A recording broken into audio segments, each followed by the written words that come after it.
কি বলেছিলাম, মমতা ব্যানার্জি ভারতের সংবিধানের কোনো ধার ধারে না।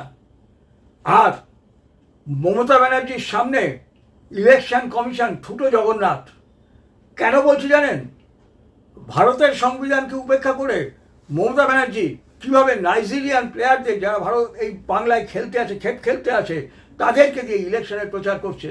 আগে এই লোমহর্ষক ভিডিওটা দেখুন। তৃণমূল প্রার্থী অদিতি মুন্সির র্যালিতে তৃণমূলের প্রতীক বুকে লাগিয়ে পতাকা হাতে স্লোগান তোলেন নাইজেরিয়ান ফুটবলাররা, যা নিয়ে তুমুল শোরগোল, যা ফিরিয়ে এনেছে 19-এর লোকসভা ভোটে বাংলাদেশের অভিনেতা ফেরদৌসকে ঘিরে তৈরি হওয়া বিতর্ক। সেবার রায়গঞ্জে তৃণমূল প্রার্থীর হয়ে প্রচার করেছিলেন ফেরদৌস। তুমুল বিতর্কের জেরে তার ভিসা বাতিল হয়েছিল। আফ্রিকান কান্ট্রি বেশ কিছুজনকে দেখা গেছে স্লোগান দেওয়ার জন্য। তারা দেখে অ্যারেঞ্জ করেছিল যে একটা ছেলে, তার নাম হচ্ছে বিশ্বজিৎ পাত্র। বিশ্বজিৎ পাত্র হচ্ছে ওখানকার কাউন্সিলর মাইকেলের খুব ক্লোজ। ফুটবলের খেপ খেলানো একটা ব্যবসা চলে, এই খেপ সব ছেলেগুলোকে নিয়ে আসে। এদের অনেকের ভিসা আছে, অনেকের ভিসা এক্সপায়ার। ফরেন ন্যাশনাল ভারতবর্ষে এসে ভিসা পলিসি অনুযায়ী ইলেকশন ক্যাম্পেইনে অংশগ্রহণ করতে পারে না, আপনারা জানেন, এটা দেশের আইন। সেখানে অদিতি মুন্সি একজন ল মেকার, তিনি একজন বিধায়িকা। তিনি এরকম একটা কেন করলেন, একমাত্র উত্তর তিনি দিতে পারবেন। বাইরের লোককে নিয়ে এসে প্রচার করানো, বাইরের লোককে নিয়ে এসে স্লোগান দেওয়ানো, it's absolutely illegal. Indian visa পলিসির এগেনস্টে। যে নাইজেরিয়ান যেগুলো আছে তাদেরকে প্যাক করে বাড়ি পাঠানোর ব্যবস্থা অবিলম্বে করা উচিত। অভিযোগ করা হয়েছে, আমরা অভিযোগ আরও করছি। বেশ কিছু নাইজেরিয়ান, তারা সবই ছাত্র, এখানে পড়তে আসে, পড়তে এসে খেলে, সস্তায় কিছু ওখানে বাড়ি ঘরে থাকে ভাড়া। সেই নাইজেরিয়ানরা তাদের মিছিলে, তৃণমূলের এমন দুরবস্থা যে ওর যারা কর্মীরা আছে তারা তাদের মিছিলে যেতে চাইছে না। পড়াশোনা চালানোর জন্য খেলে, তারা ভাড়াতে থাকে, তাদের চমকে নিয়ে, তাদের জোর করে এই মিছিলে হাঁটানো হচ্ছে। এর থেকে অপরাধ কিছু আছে? ভিডিওটা দেখলেন, ওই রাজারহাট গোপালপুরে এককালে নাইজেরিয়ান ওই চিমা ওকেরি এবং অন্যান্য প্লেয়ারদের ভয় ভারতীয় ডিফেন্ডাররা গুটিয়ে যেত। আর এমনিও নাইজেরিয়ান প্লেয়ারদের প্রতি আমাদের একটা আবেগ ছিল। আর সেইটাকে কাজে লাগিয়ে মমতা ব্যানার্জি এখন নাইজেরিয়ানদের নামে হচ্ছে আমাদের বাঙালিদের ভয় দেখাবার জন্য, দেখ তোরা প্রচার কর আমাদের প্রার্থীর হয়ে, আর দেখবি এই বাঙালিরা যেরকম তোদের নাইজেরিয়ান প্লেয়ারদের দেখে ভয় গুটিয়ে যেত ডিফেন্ডাররা, সেরকম বাঙালিরা গুটিয়ে যাবে। যা প্রচার কর। জায়গাটা কোথায়? রাজারহাট গোপালপুরে। ক্যান্ডিডেটকে নাকি বিখ্যাত কীর্তন গায়িকা অদিতি মুন্সির খুব সুন্দর নাকি গান, সেই তাকে ক্যান্ডিডেট গতবারও ইলেকশনে জিতেছিল, এবারও জিতেছিল গতবার, এবারও তিনি ক্যান্ডিডেট। আর তার স্বামী হচ্ছে, মনে পড়ে, সেই ওই অঞ্চলের একজন কুখ্যাত কাউন্সিলর, কিন্তু কুখ্যাত মুসলমান হিসেবে দেবরাজ। সেই দেবরাজ হচ্ছে তার স্বামী। নাইজেরিয়ান ফুটবলাররা নামছে ভারতের ইলেকশনে প্রচারে। সেখানে তৃণমূলের বিভিন্ন রকম ব্যাচ ফ্যাচ হাবিজাবি পতাকা টতাকা সব লাগানো। এককালে জ্যোতি বসু ভারতকে পাকিস্তান করতে চেয়েছিল, পারিনি, তাই বাংলাকে সে অনুপ্রবেশের মাধ্যমে বাংলাদেশ বানাবার চেষ্টা করেছিল, কিন্তু ফেলিওর হয়েছিল। তাহলে আমরা কি ধরে নেব মমতা ব্যানার্জি এই বাংলাকে বা এই ভারতকে নাইজেরিয়ান বানাতে চাইছে? যদি এটাকে বাংলাদেশ, গ্রেটার বাংলাদেশ না বানাতে পারি, তাহলে ওই বিশাল চেয়ারা নাইজেরিয়ানদের এনে, এবং এই প্লেয়ারগুলো কিন্তু বেশিরভাগই হচ্ছে মুসলিম, তাদেরকে এনে বাঙালিকে চমকে এই বাংলাটাকে বা ভারতকে আগামী দিনে নাইজেরিয়ার হাতে তুলে দেবো, ভেবেছেটা কি? এর আগে দেখেছিলাম ফিরদৌসকে গত নির্বাচনে, ফিরদৌস সে প্রচার করছে রায়গঞ্জে তৃণমূল ক্যান্ডিডেট হয়ে বাংলাদেশে। সেই জেহাদি ফিরদৌস, যারা বাংলাদেশে গিয়ে হিন্দুদের বুক চিরে রক্তপান করে, এখানে এসে কচি হিন্দু নায়িকাগুলোর সঙ্গে প্রেমের অভিনয় করে, আর তাই দেখে আমরা বিমোহিত হয়ে যাই। হিন্দু মুসলমানের কি প্রেম দেখেছ, কি ভালোবাসা দেখেছ? আর ওখানে গিয়ে হিন্দুদের রক্তগুলো পান করে ফিরদৌসির মতো সে গতবার রায়গঞ্জে গিয়ে প্রচার করেছিল, আরও কয়েক জায়গায় বোধহয় প্রচার করেছিল। পরে তুমুল বিতর্কের পরে ওই ফিরদৌসের ভিসা বাতিল হয়। তাহলে এই নাইজেরিয়ানগুলো এগুলো একটাও কিন্তু প্লেয়ার এই নয়, পড়তে আসে না, এগুলো একটাও স্টুডেন্ট নয়, এইগুলো হচ্ছে সব ওই খেলতে আসা ফুটবলার। পাড়ার ক্লাবেও চান্স পায় না, যেহেতু বড় বড় চেহারা, তাই দেখে আমাদের এখানকার ডিফেন্ডাররা রোগা রোগা চেহারার বাঙালি ডিফেন্ডাররা গুটিয়ে যায়, আর ওরা পটাপট গোল করে সেই ক্লাবকে জিতিয়ে যায়।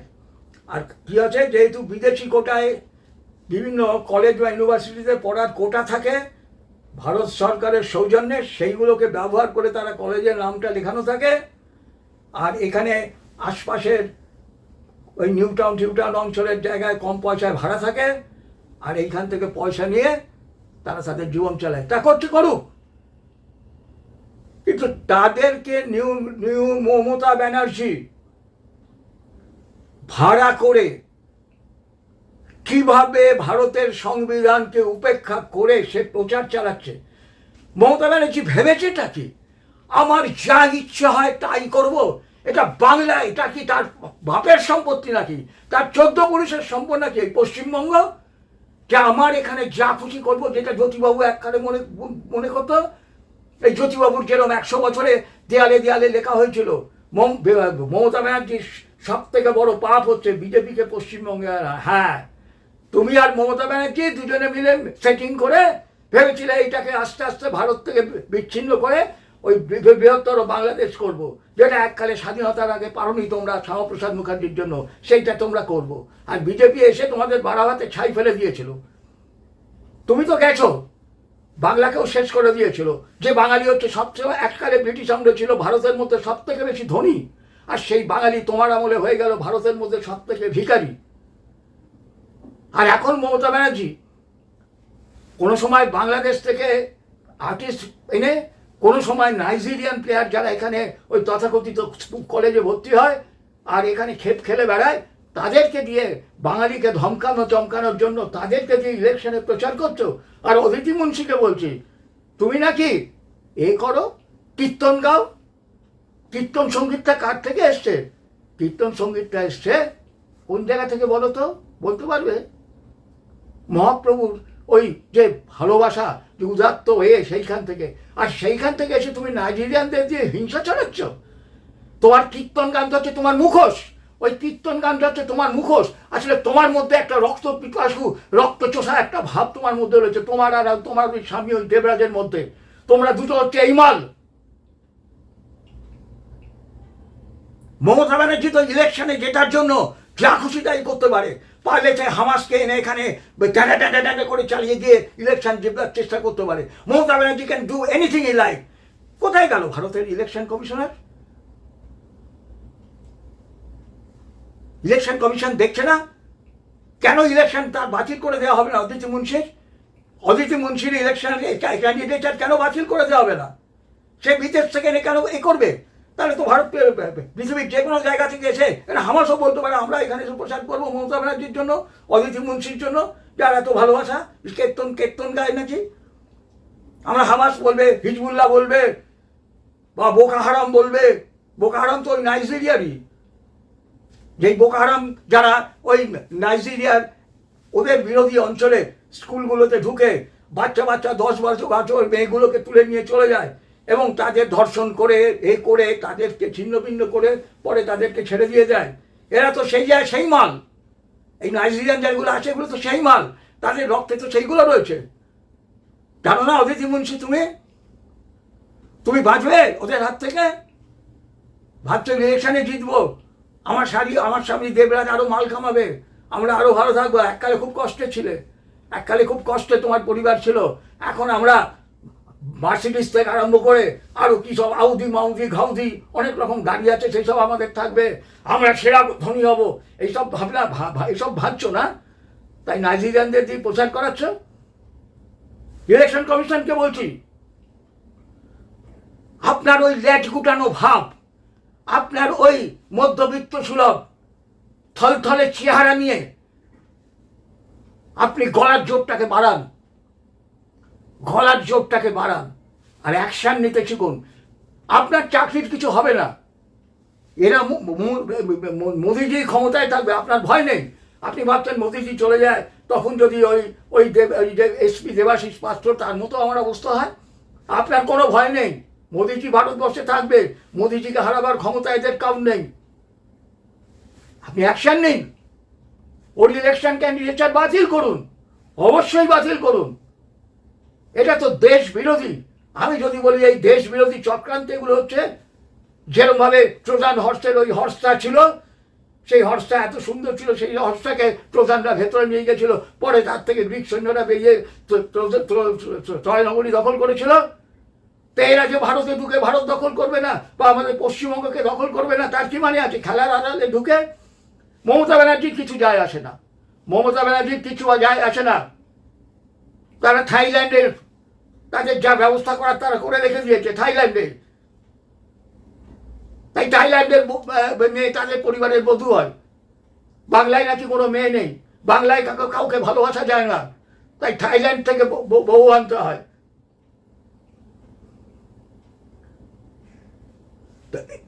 তো তাদের কিছু যায় আসে না, তাদের জন্য অনেক জায়গা আছে। মার্কিন ডিপ স্টেট তাদের জন্য আছে যদি কোনো সেরকম বিপদ হয়। আমাদের কি হবে? এই নাইজেরিয়ানরা যদি আমাদের দেশে আমাদের দখল নেয়, ওই বোকো হারামের মতো করে, আমাদের বাড়ির 10-12 বছরের মেয়েগুলোকে তুলে নিয়ে গিয়ে তারপরে তাদের ছিপড়ে করে ফেরত দিয়ে দেয়, ভালো লাগবে আপনার? জ্যোতি বসুকে তো আপনারা বিদায় করেছেন, জ্ঞান তো নয়, মারা যাওয়ার পরে তার ওই আত্মা বলুন, তারা তো আবার এইসব আত্মা টাত্মায় বিশ্বাস করে না, তারা তো কমিউনিস্ট, তারা তো দেহদান করে। তো যাই হোক, তাদের কিছু একটা তারা তো পারেনি। তা এখন কি মমতা ব্যানার্জিকে দিয়ে সেই কাজটা সাকসেসফুল হবে? তাই ইলেকশন কমিশনকে বলছি, আপনি স্ট্রিক্ট অ্যাকশন নিন, যাতে ভবিষ্যতে এরা দেখি গ্রান্টেড যে কি আছে ফিরদৌসের কেন শুধু বিয়ে হলো, ভিসা ক্যান্সেল হবে, ফিরদৌস কেন সেই সময় অ্যারেস্ট হয়নি? এই যে প্লেয়ারগুলোকে কেন অ্যারেস্ট করা হচ্ছে না? সবার কাছে আমি ভালো থাকবো, পৃথিবীতে এটা হয় না। আমি সবার কাছে ভালো হব, এটা হয় না, এটা একটা ডিজিজ। জানবেন, যে কোনো রাষ্ট্রের জন্য এটা একটা ডিজিজ। আমি সবাই কাছে ভালো বলবো, আমাকে সবাই ভালো বলবে, হয় না। সাম পিপলের জন্য আপনাকে খারাপ হতে হবে, কঠোর হতে হবে। দেশের রাজা বা দেশের শাসককে তাই হতে হয়। আর এই ইলেকশনের হচ্ছে রাজা বা এই কন্ট্রোলার হচ্ছে ইলেকশন কমিশনার।